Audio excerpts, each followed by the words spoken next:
জামালপুর থেকে কুড়িগ্রাম, বাংলাদেশের উত্তর সীমান্তে সাম্প্রতিক ঘটনাগুলো নতুন করে আলোচনার জন্ম দিয়েছে। সামাজিক যোগাযোগ মাধ্যমে অনেকে বলছেন, ভারতের সঙ্গে কি শুরু হয়েছে এক ধরনের ছায়াযুদ্ধ?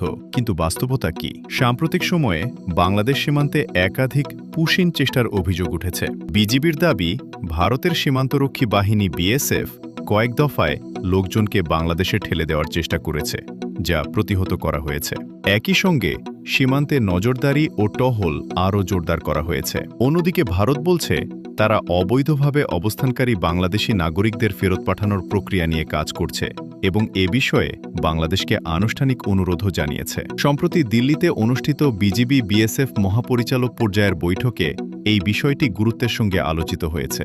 তাহলে কি দুই দেশের মধ্যে সংঘাতের পরিস্থিতি তৈরি হয়েছে? বাস্তবে এখনও তেমন কোনো ইঙ্গিত পাওয়া যায়নি, বরং দুই দেশের সীমান্তরক্ষী বাহিনী যৌথ টহল, গোয়েন্দা তথ্য আদান প্রদান এবং সীমান্ত ব্যবস্থাপনা জোরদারের বিষয়ে একমত হয়েছে। উভয় পক্ষই সীমান্তে শান্তি ও স্থিতিশীলতা বজায় রাখার প্রতিশ্রুতি পুনর্ব্যক্ত করেছে। এদিকে সামাজিক যোগাযোগ মাধ্যমে বাংলাদেশ জামালপুর থেকে কুড়িগ্রাম পর্যন্ত নিজস্ব কাঁটাতারের বেড়া নির্মাণ করতে যাচ্ছে বলে যে দাবি করা হচ্ছে, সে বিষয়ে এখন পর্যন্ত সরকারের কোনো আনুষ্ঠানিক ঘোষণা পাওয়া যায়নি। তাই বিষয়টি নিশ্চিত তথ্য হিসেবে গ্রহণ করার সুযোগ নেই। সব মিলিয়ে বলা যায়, সীমান্তে উত্তেজনা ও কূটনৈতিক টানাপোড়েন থাকলেও এটিকে সরাসরি ছায়াযুদ্ধ বলা হয়তো অতিরঞ্জিত হবে।